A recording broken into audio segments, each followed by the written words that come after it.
yang lagi ya. Sehat kan? Sehat. Alhamdulillah. Sebelum kita memulai pelajaran, baiknya kita berdoa terlebih dahulu. Berdoa dimulai.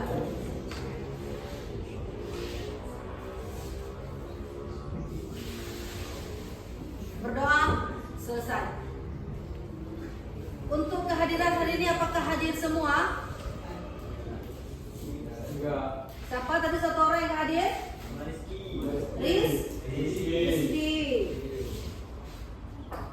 Nah, jadi hari ini kita buat kelompok atau diskusi kelompok, yaitu tentang materi hidrokarbon dan senyawa organik. Nah, sebelumnya Ibu akan jelaskan dulu tujuan pembelajaran kita pada hari ini. Yang pertama, setelah mempelajari bab ini atau bab hidrokarbon ini, diharapkan yang pertama, kita dapat mengidentifikasi atom karbon dan hidrogen dalam senyawa hidrokarbon.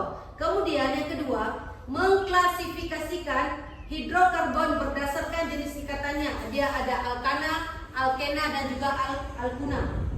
Kemudian yang ketiga, menjelaskan kekhasan atom karbon yang menyebabkan banyaknya senyawa hidrokarbon. Kemudian yang terakhir, memberikan contoh senyawa hidrokarbon dalam kehidupan sehari-hari. Nah, Ibu akan menjelaskan dulu apa itu senyawa organik dan senyawa anorganik. Coba perhatikan di buku halaman 5. Coba buka buku halaman 5. Nah, senyawa karbon mempunyai jenis sifat dan kegunaannya yang bermacam-macam. Oleh karena itu, senyawa karbon dibahas khusus dalam cabang ilmu kimia yang disebut dengan kimia organik. Berarti dia ada bab khususnya tentang kimia organik.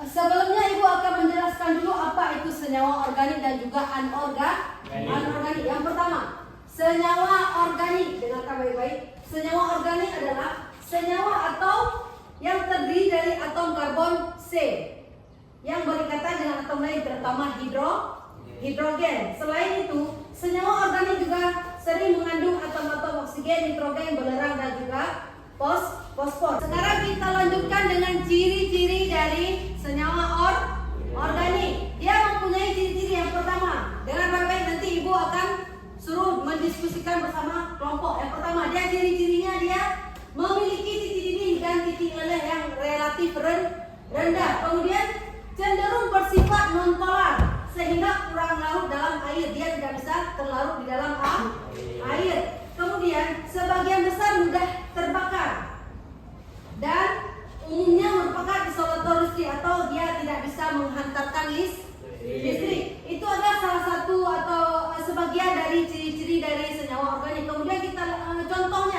contoh dari senyawa organik. Ditulis, nanti kalian tidak akan tahu cara merangkumnya. Yang pertama, contoh dari senyawa organik, yang pertama yaitu ada gula atau glukosa. Kemudian ada alkohol, urea, metana dan juga sebagainya. Jadi contoh-contoh dari senyawa organik apa tadi? Yang pertama gula, kemudian alkohol dan juga urea. Udah paham sampai sini dulu? Sekarang kita lanjutkan dengan senyawa anorganik. Tadi sudah senyawa organik, sekarang anorganik. Dia senyawa anorganik. Perbedaannya dengan senyawa organik yang pertama, tidak memiliki ikatan karbon hidrogen sebagai ciri-ciri utamanya. Tadi kalau misalkan dia organik, dia mempunyai ikatan hidrogen. Kemudian ciri-cirinya dia titik didih dan titik lelehnya relatif tinggi. Kalau tadi organik rendah. Kemudian cenderung bersifat polar sehingga mudah terlarut di dalam air. Kemudian dia tidak mudah terbakar. Dia ciri-ciri dari organik dan anorganik keterbalikan. Kalau misalkan tadi di organik dia tidak dapat menghantarkan listrik, kalau anorganik dapat menghantarkan listrik. Contoh dari senyawa anorganik yang pertama ada air atau H2O. Kemudian ada garam dapur atau yang disebut dengan NaCl. Kemudian ada karbon dioksida. Udah. Jadi udah Ibu jelaskan ciri-ciri pengertian dari senyawa organik organik dan anorganik. Sekarang Ibu mau kalian diskusikan bersama kelompok perbedaan atau ciri-ciri yang membedakan antara senyawa organik dan juga senyawa anorganik. Keluarkan kertas lembar dan mari diskusikan bersama kelompok. Dikerjakan sekarang.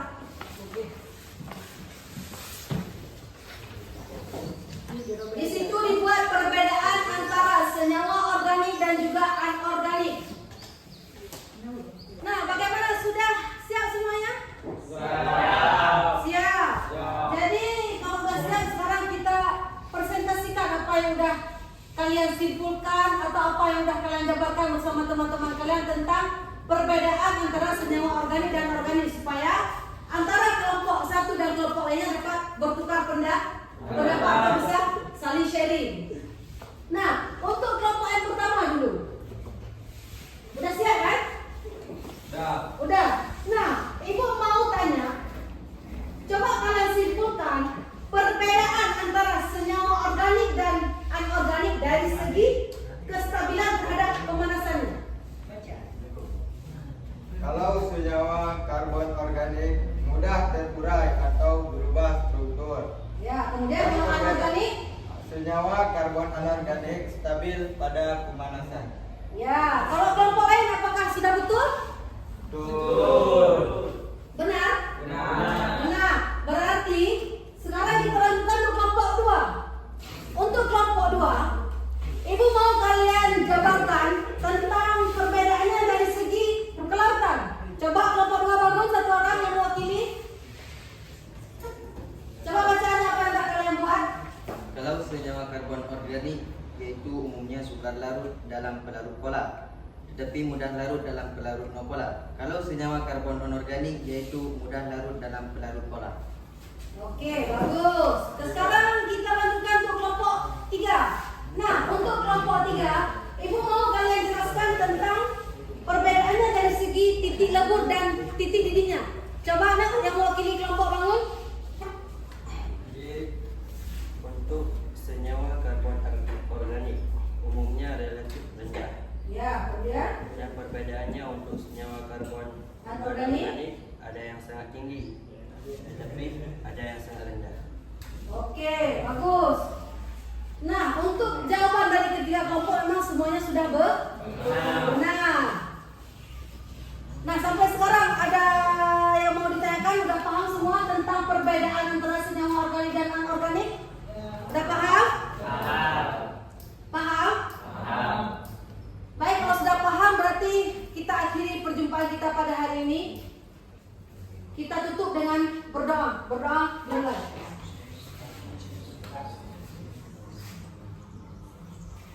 Berdoa selesai. Ibu akhiri, Assalamualaikum warahmatullahi wabarakatuh. Waalaikumsalam